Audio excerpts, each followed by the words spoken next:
what's up, niggas? I get asked a lot to explain how I make my music or explain how I do certain shit in my beats. So I thought I'd make a tutorial. And here we are. We making some shit, you know what I'm saying? We got the melody. I'll keep it a stack with you. I don't remember if I made this melody because it's consolidated and it's called Drum Loop Hose. Here's the first one.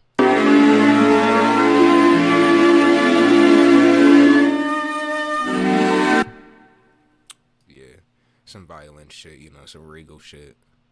You know, something that make you feel like you're about to get married to a beautiful woman.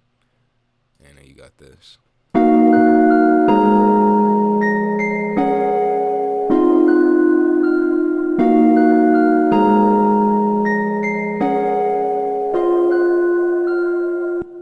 Yeah, and you got this beautiful little,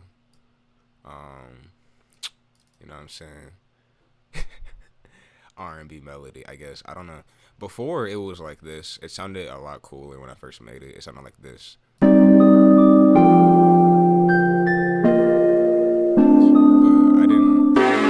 But I didn't like how it sounded with the grand scheme of everything, because I added it after the fact.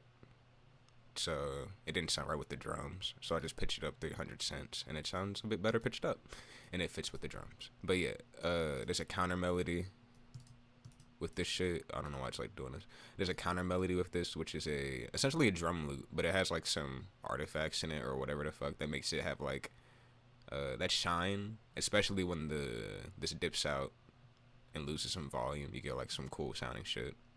Let me show what it sounds like dry. This is what it sounds like dry.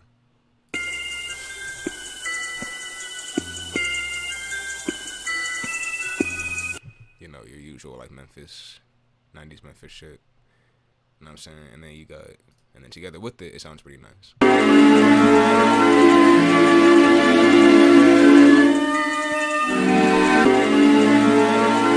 You can barely hear it, but honestly, when you add the other elements of the beat with it, you know, it fills in empty gaps. Because here we have a drum loop that is also with the beat, that is also just, you know, standard in these like Memphis beats, and I always use them. I always use drum loops in all my shit.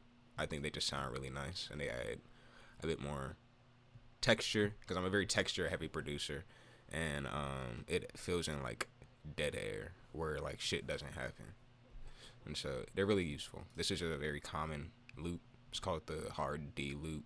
Crazy name, hard D loop.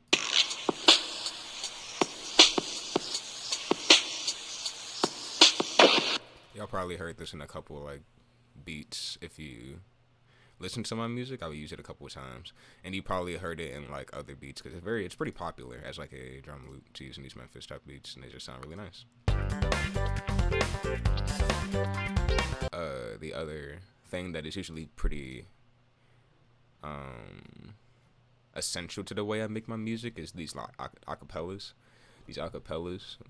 I don't usually use. Well, sometimes normally I use Memphis acapellas, right? But sometimes I hear a song I fuck with, I'm like, I want to use this as like a hook, and that's what I did with the Sauce Walker song, and it just sounds really nice. I don't know if y'all ever heard the what am I talking about, bro? Here, this is what it sounds like. NC State got a red bone hoe. I do.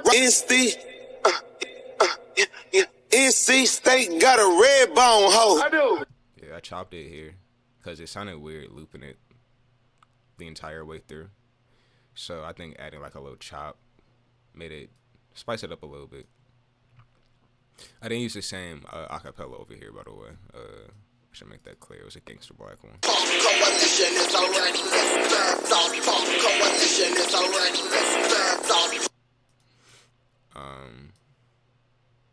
yeah.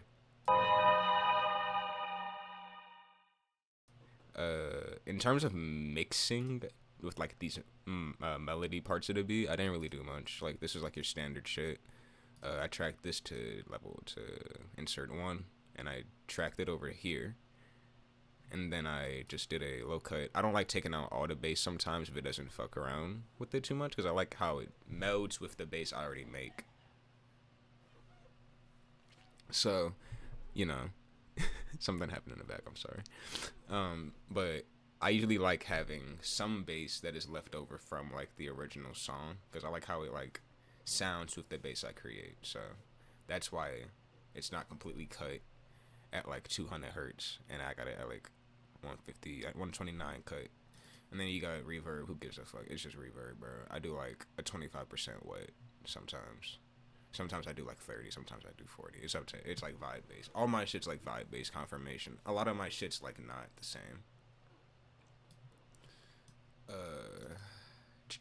Oh, this is like track 10. As for the other counter melody, I guess you can call it, the other counter melody drum loop, it's the same thing, cut, and I just turned it down so it's not like in your ears, and it's like just slightly in the back. Same thing with the hard D loop. I think I put it in number 3. Yeah, number 3. A reverb, and I cut some of the highs and some of the lows out with this EQ. Pretty simple shit. Very, very simple standard shit. It's like nothing too crazy. And the acapella is really the only thing that's like a little in depth, but it's more like just some low cuts and a fucking multi-band compressor with like the low set on mute and the high set on mute, and using the limiter as more like a compressor to take out some of the harsh frequencies. But yeah. Alternatively, you can also track your kick to this. If you do it like that, you can like sidechain the acapella to the kick. I didn't like how it sounded. I thought it sounded pretty weird for the beat. But yeah. All together, the melody elements sound like this. Got a red bone hoe. Got a red bone hoe.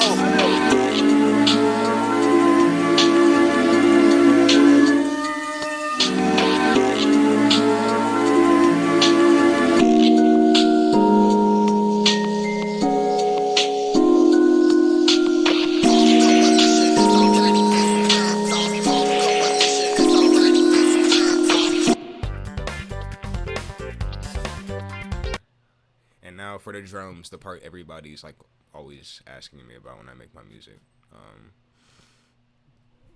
I'll keep it a buck with you, bro. Most of this shit's like very standard shit. It's all about like how you arrange it and how you level it. That's my biggest, I guess, tip if you want to produce stuff is learn how to level your shit, and the mixing becomes a lot simpler.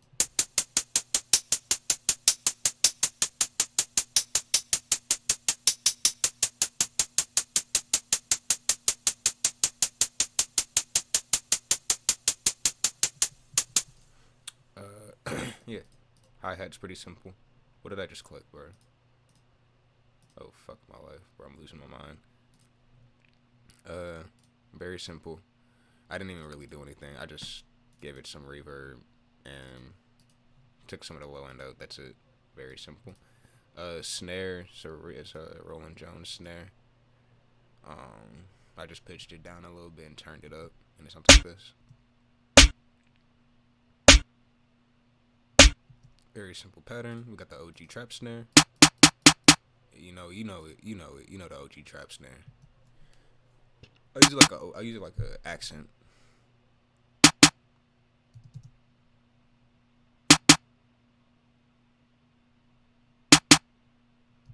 I use it like an accent snare. Not really much going on. I don't even think I mixed it. It's just like turned up a bit. And yeah, so very simple. You got the cowbell. You know, you always hear the shit in like Memphis beats. I use this shit all the fucking time. I love cowbells. I don't give a fuck what nobody says. I love a cowbell. Just don't spam that bitch and it becomes like annoying and corny, in my opinion.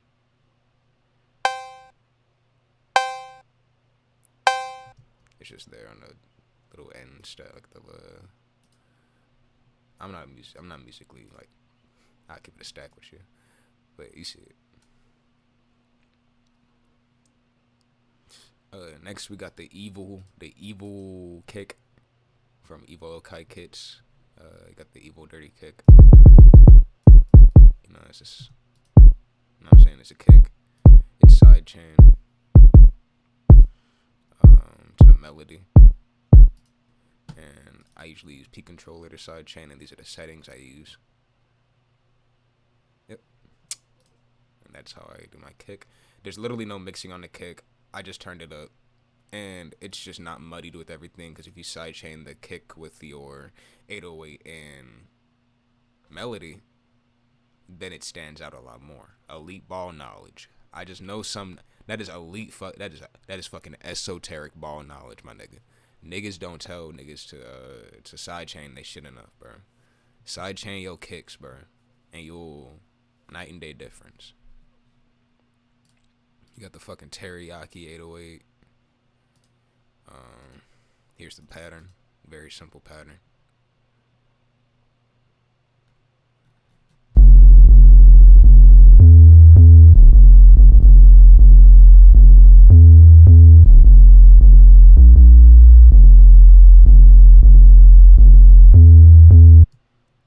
Yeah, very simple pattern. I won't be going over I won't be going over like the pattern changes and shit for the 808s, but yeah, the 808 pattern does change a little bit throughout the beat, but it's not like anything crazy. I might just turn it down like a couple of notes. It's nothing too crazy. Yeah, 808. I mean, my 808, I just mixed it with some EQ. I didn't take out the high end. I like the way the static sounds with the beat. It adds like a little bit more texture. But if your 808 has like weird artifacts in it and you don't like the way it sounds, take that shit out. And you know, it's up to you. But that's just my personal preference. I fuck with the way it sounds. This is an open hat. I layer my open hat with my kick a lot. It sounds really nice, and it adds like a weird impact. It's like a crash in a way. But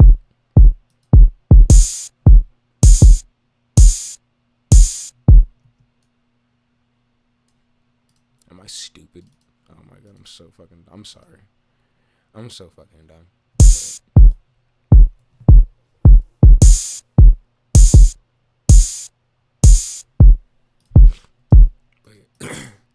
But yeah, that's all my drums, and all the drums together, it sounds like this. All the drums together sound like this.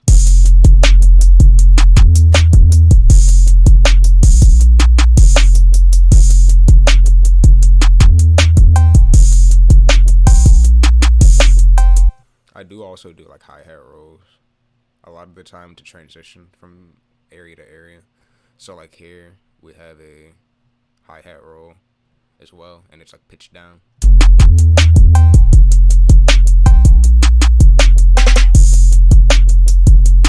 It does signify. It's just a nice little thing to signify like there's like a switch up by the cone.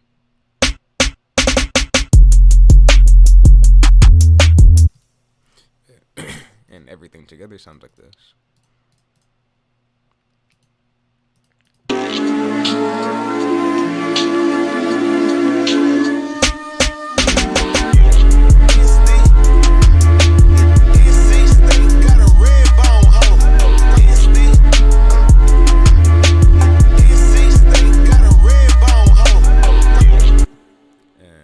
For this side over here, it's relatively the same shit, except the 808 pattern's different. And I can show.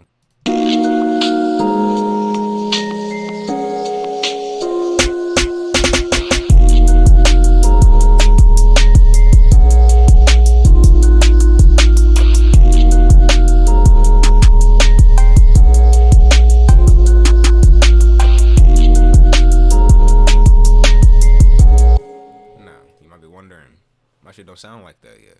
Why don't it sound like that? Why don't my shit sound crispy as fuck? Well, you gotta master it, buddy. You gotta master it. I don't really do much. I just do like a 808 degrader and a clipper, soft clipper. Use a soft clipper, bro. Don't use like a limiter and fuck your shit up. If you like having loud kicks like I do, using a free clipper, using like a soft clipper, that helps at least make the kick sound like a bit more distorted and punchy. I use limiters and every now and then if I like the way it sounds, but a lot of the time I will just go with a straight soft clipper and just go with some good old EQ and shit will just go crazy. Don't overcomplicate your shit. Make your shit like Have fun with it. Make your shit simple. Have fun, bro. Don't overcomplicate the way you make your music. You just won't have fun if you do it like that. Because at the end of the day, music's outlet. So make it outlet, not like a fucking stress fest, brother. Anyway, yeah, I guess that's really just how I do shit. Let's see.